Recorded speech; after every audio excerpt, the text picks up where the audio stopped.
Hi guys, and welcome to your daily tarot reading for Sunday the 31st of May. Thanks for joining me. I'm using the Crystal Visions Tarot for this reading. Let's have a look at what the cards want you to be aware of. I hope you've had a lovely May, despite everything that's been going on with the lockdown. I hope that you're able to find some joy in life, despite the negativity, and that you're taking care of yourself.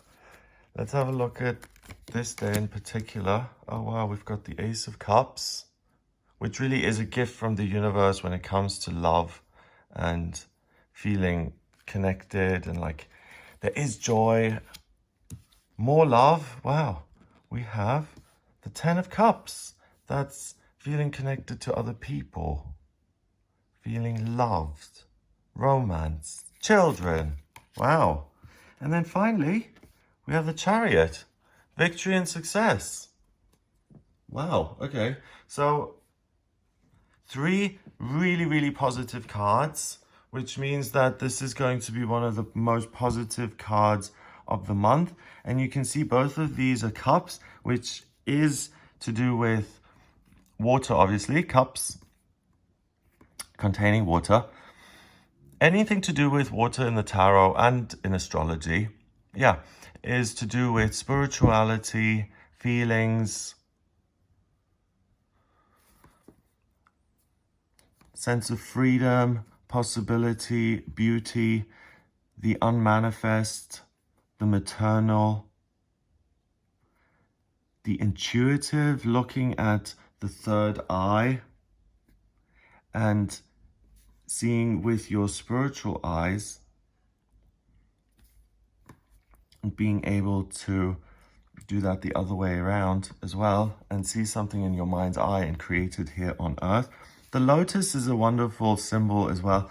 It's this beautiful flower, but before it gets to the top, it has to fight its way through the mud and live in the dirt before it gets to the surface and breaks through. So it looks calm and everything's hunky-dory, but that flower has had to work its way there to get to the top. So the Ace of Cups is a gift from the universe. The Ten of Cups is a gift from the universe as well. The Ten of Cups is the strongest card in the suit of cups, which is water. And it's the most amount of water coming into your life, other than the ace, really. And it's love and family connection and strength and long-term relationships, longevity, you know, people who are in your life for the entirety of your life. Like if you had a twin sister and spending your whole life together, that's the kind of relationship that the Ten of Cups talks about. It's not something that's here today, gone tomorrow. Here we've got a family, got this child, got the dad there and all the lotus flowers and all the cups. So they're happy, but also there's a sense that they've had to fight for this. They haven't just been given all of this. Otherwise, all these flowers wouldn't be there. And they care about each other, they love each other, and there's a sense of everybody wants to take care of everybody else. And it's a really nice, happy, long-term, permanent setup. Finally, the Chariot is triumph, victory, taking something, saying, I'm going to make this happen, seeing it through and being successful with it. It's setting a goal and achieving it. So I am going over there. I will leave the town, hop on my chariot and gallop over there. Regardless of what's going on, black horse, white horse, that's beyond good and evil. You can assert your will to become victorious, triumphant, successful in your own life. It's interesting that I mentioned what's happening in the world and maintaining a positive point of view, because the Chariot is about success and the cups are about feelings and looking at what's gone before and really letting that crystallize and saying, I have fought and I get to have a break today, and I get to see where I'm at, and I get to see where I want to go in future.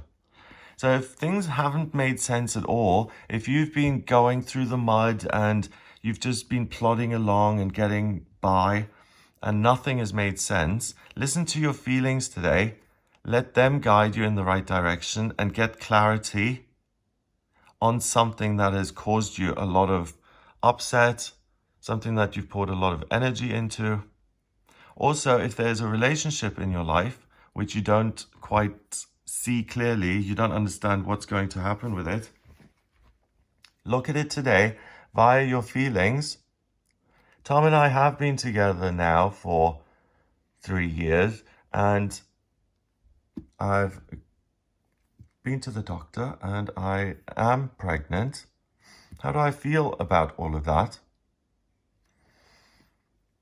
If you ask that kind of question or position yourself as in my feelings in connection to the world, in connection to other people who occupy the world, in the sense of how do I feel the world treats me?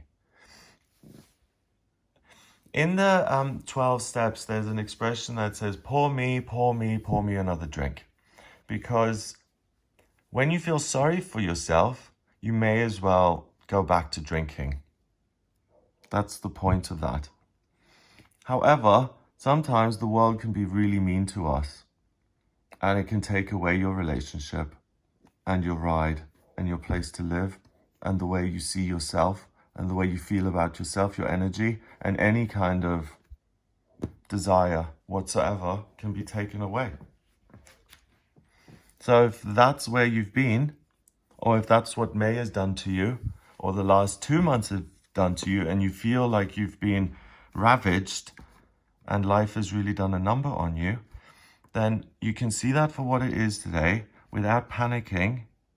You can explore that and rediscover your sense of peace, what is going to make you content, what your goals are. You're able to reconnect with what was going on emotionally underneath all of the circumstances, info, crises you've had to deal with via the world and via other people. So the main thing is this reflective bit, and that it reflects good things in terms of your emotions. It will show you, first of all, what it is you still want now and how this has changed and how you get your true feelings back free of charge on this day, not at the beginning of May or the middle or in June, but today. What is it that you love today? What do you feel will make you happy? And what do you have faith in? That if you pursue this goal, it's going to take you to a place of emotional and spiritual freedom, versus saying, okay, this is okay for now, but I don't really have any faith in it. I'm just muddling my way through, and if something better comes along, I'll make the switch. You're being offered something that you absolutely love and adore, something that you can use as the light at the end of the tunnel or the lotus flower on top of the pond. You can use this to set new goals and to transcend your existing circumstances and to say, hey, actually, okay, we've had the virus and things are opening up again.